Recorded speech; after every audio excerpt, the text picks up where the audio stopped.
Okay, on the Sea Trumpet series, I decided to go ahead and show you some things that I look for and do whenever I strip it. So really, you don't have to take anything apart on this. You want to leave all the slides in, but you do want to take the valves out, and I'll take the finger buttons off. Put these in a safe place so that they don't get dinged up. And I do want to take this stuff, the felt, out of here. And a pin will pop that right out. You see it even looks new on the other side. I'll probably end up reusing these flipped over because they're in good shape. And I'm going to put the cap back on. Do that to each one of the valves. That way when I strip it, I can get all this lacquer that's down in there off.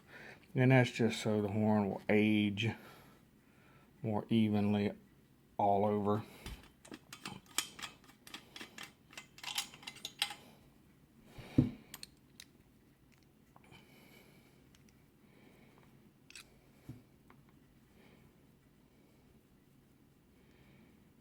That looks good on the back side too. I'll probably wash these things and let them dry while I'm working on the other stuff. Be careful, don't cross thread this stuff. It should screw on easily.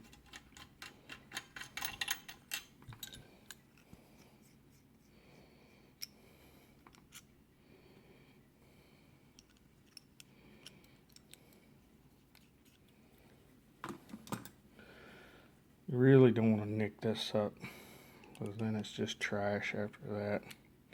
It's really hard to find the nick and get it out of there, because this is a really close tolerance in here, especially if it's in good shape. And one little ding will make it not work anymore. So really, the only thing I did is pull the valves out, took the top caps off, put them back on. So now I'm going to go outside and I'm going to spray it. This is the aircraft remover that I was talking about. This stuff, pretty aggressive.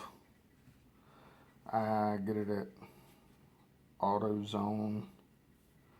I haven't found it at Walmart, which is probably a good thing, because usually when they get hold of something, the quality goes down, down, down, down. So right now, this is still fantastic stuff. AutoZone. This will make your life a lot easier taking that finish off.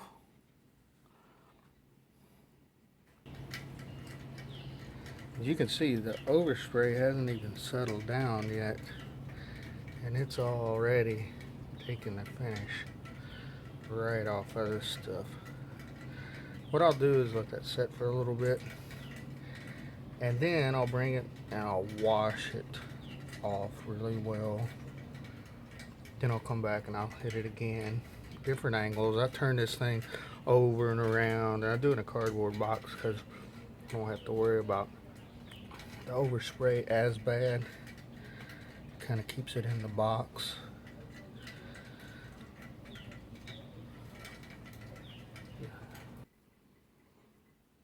Okay, this is after the first time I rinsed it, and you can still see a few places where the lacquer is just kind of hanging around.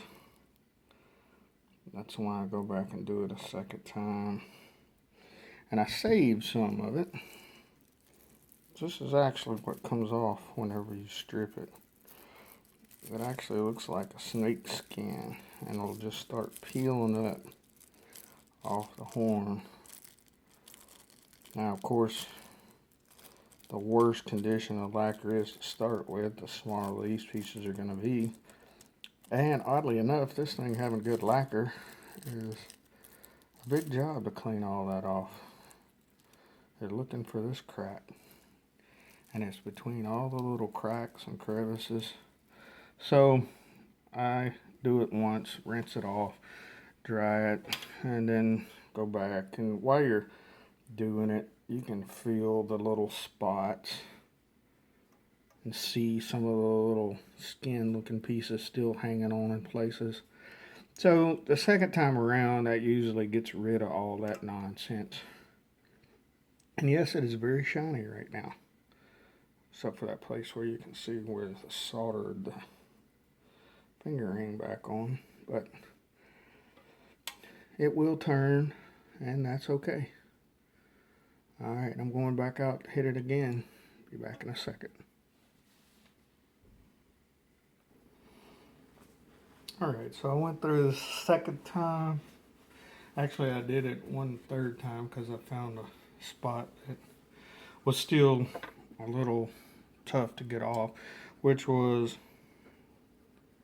right there where that was soldered on. You see how that's burnt a little bit?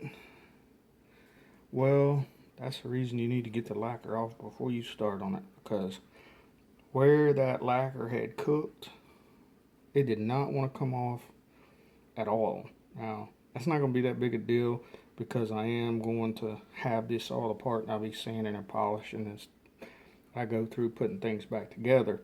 But you could imagine if you try to wait until you were finished with this and ended up with a whole bunch of this brownish stuff all over the horn, it'd be very difficult to get off. So you see it's pretty well cleaned up now. You still see a little bit hanging around in the cracks and stuff, but I used a brush on it, got as much as I could off of it. As I take it apart, I'll find little spots, and I do actually save some of that until the very end. Now I cleaned the insides of these boogers up. It's water you see in there. Took the caps off just to make sure there was no residue left in there that was going to dry and cause a problem with the valves after the fact.